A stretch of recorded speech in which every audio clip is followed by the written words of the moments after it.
Hello for once again another tiny tank tutorial, except in this tank it's more of a tiny tank destroyer, and it's also not that tiny. Today we will be building the Jagdtiger. Now I always have a few notes on the design, so here they are. The front of the turret, or not turret, gun mantlet right here is actually a lot smaller on the real thing. It doesn't quite go this high. However, if I left the studs there, I think it would look really ugly. If you want to do something a lot more realistic looking, I guess you could say, you could put a jumper plate there, just stick the gun there. But I think this looks nice and gives it a nice clean look to it. On the back here, I sort of left it empty. I didn't really see a lot I could do. The back of the superstructure right here does not have two random bumps on the back of the doors, because there are doors right there, just letting you know.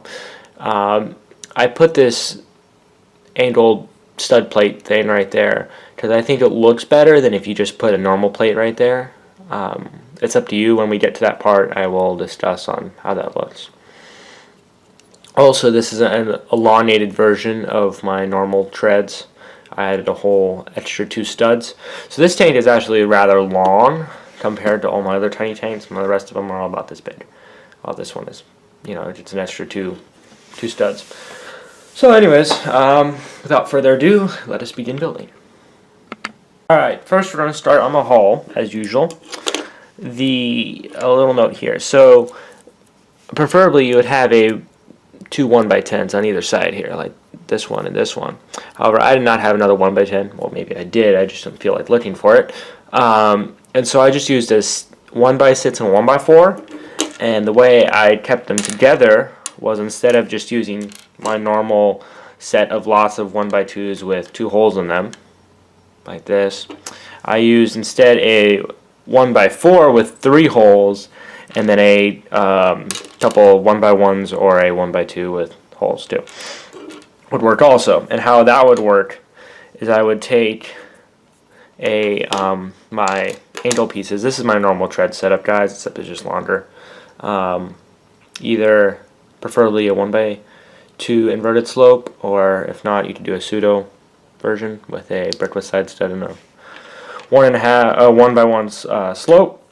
And so how I did this was, when I put it together, which I will show you later, I would put my 1x4 like that to bridge the gap and make that stronger, and then I just fill it in like normal. Alright, well, enough with that. We'll move on to actually building the hull.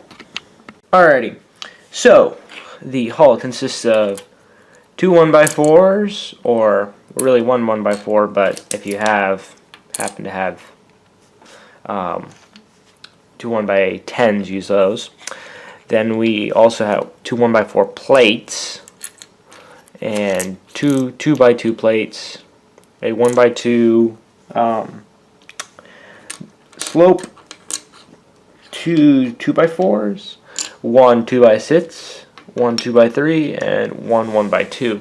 Now I'll show you how to do this, and this is actually just to build a 2x9, and you could change it just to get a 2x9. So the goal is to get a 2x9 here, and also for a 2x9 here. So you could actually do it like this, or you can do it like this, or any other way you want.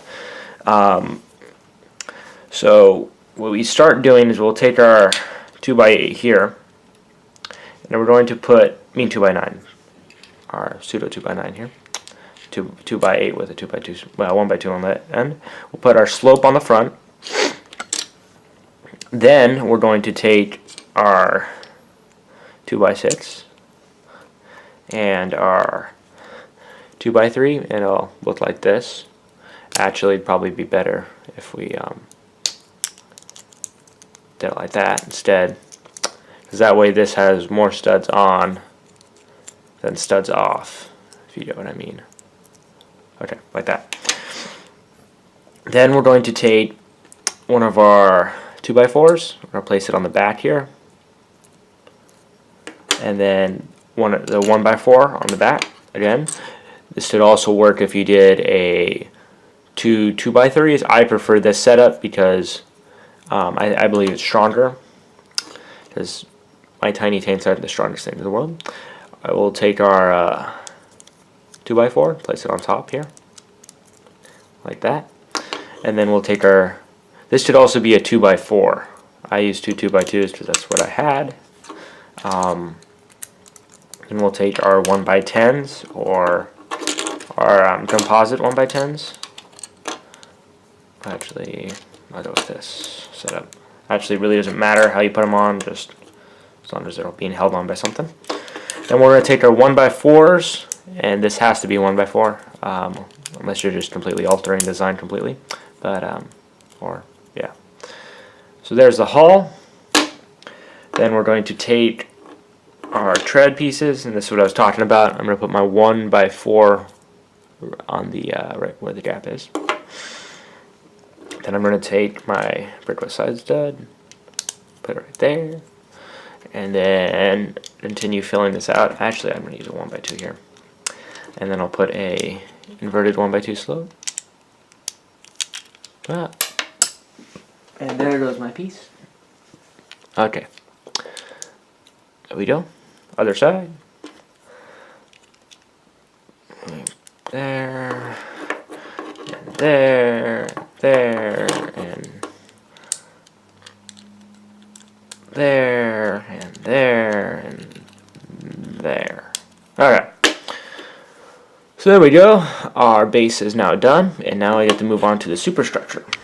For the superstructure, we're going to use 3 1x2s, 2 little jumper plates, a 1x1, I don't know what this is called, a 4x2 sloped, dual slope piece, whatever that is, a 2x2 round plate, 2 black 1x1s, you could also use dark gray, 2 studs, does not matter what color, these will not be seen. One of these, this is what I was talking about. You can either use just a normal 1x2, or you could use this. I think this looks better and takes away from the gaps. There are gaps on the back of this thing, and I don't like looking at this gap, so this doesn't look that great, but I think it takes away from the gaps, and so you don't really notice them as much. We're also going to need 2 of these little elevator bumpy, I don't know what these pieces are. I really need to find out, but I just keep on forgetting to. These things. Now, if you happen to have it where this plate is switched around and facing up, you can always just pop it out and flip it around. Also need a pole with a little ring on the end here. A dish, with a 1 stud dish. A 2 2x4s here, plates. And you're also going to need this, basically the 4 stud version of this.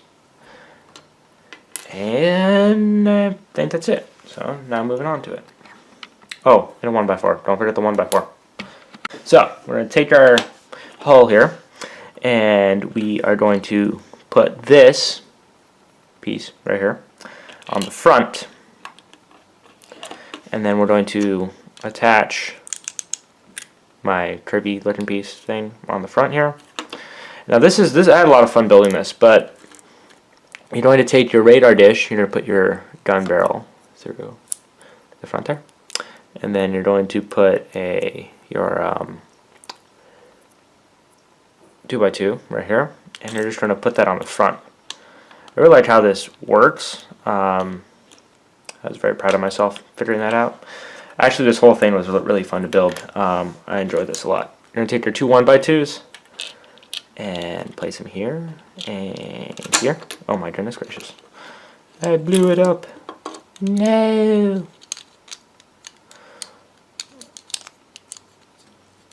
Actually, I just realized you could just use a 2x3. I built this obviously in sections, so I didn't realize that. But you could just use a 2x3 instead of doing this. Like that. So just, if you're doing this, just use a 2x3. Alright, you're going to take your bendy plate, whatever they're called, things, and you're going to put your 2x4 on. Now hold it in the middle so it doesn't break it. And then we're taking the other bendy thing and our other 2x4, doing the same thing. Actually, make sure, unlike what I'm doing, take your jumper plate here and put a 1x2 there on the bottom of it. You're going to just sort of push it in there. You could do that, like that, or this is what I did. I didn't use a 1x2, I just used two 1x1 round studs. So, that's up to you. Alright, put these back on, like so. This actually, you could use a lot on the internals than, differently than what I did. My whole thing's falling apart. This model is very temperamental until you get it all completed. Once you get it completed, it actually doesn't fall apart very easily, which is kind of cool. Alright, we're going to take our 1x2 and a jumper plate and sandwich this piece. And this is going to, okay, maybe it won't slide. We're going to put this right here. Okay, now we put our plate back on. Now this is where our studs come in. We're going to put our studs, fit it right down in here. There we go. And then we're going to take our 1x1, place it on the top of that jumper plate, and then you're going to take your 1x4 and fit it over the top. And that finishes the superstructure pretty much. Then you just add some little round 1x1 rounds for the exhaust or whatever it was. I don't remember exactly what part of this. Something for the engine, we'll just say that. I really should know because I'm pretty bit tank buff, so I'll have to find that out. It's a vent, that's what it is. It's probably a vent for the motor or engine, not motor. Anyways, so you stick these on the back and your Jagdtiger is complete. Now they are not wanting to go in for me, so. Why? Okay. Anyways, I'll do that later. There's your Jagdtiger. As I said, there's a lot of things you could do or not do on this, but the most important part, the superstructure, is pretty solid, I think. It's a pretty solid tank compared to some of my designs, and I think it looks really good. It's not necessarily the perfect Jagdtiger, I guess, model, but I think it looks pretty good, and definitely looks like a tank destroyer. This is starting to get on my nerves. Oh my goodness gracious. There we go. Okay, woohoo! I did it. Alright, there you go, guys. Thanks for watching. If you have any more ideas, doesn't have to be tanks, or military vehicles for that matter. If you guys want me to build something, go ahead and tell me in the comments, and if it's something really vague, please inform me a little bit more than just saying build a random object. Yeah. Thanks for watching. Bye.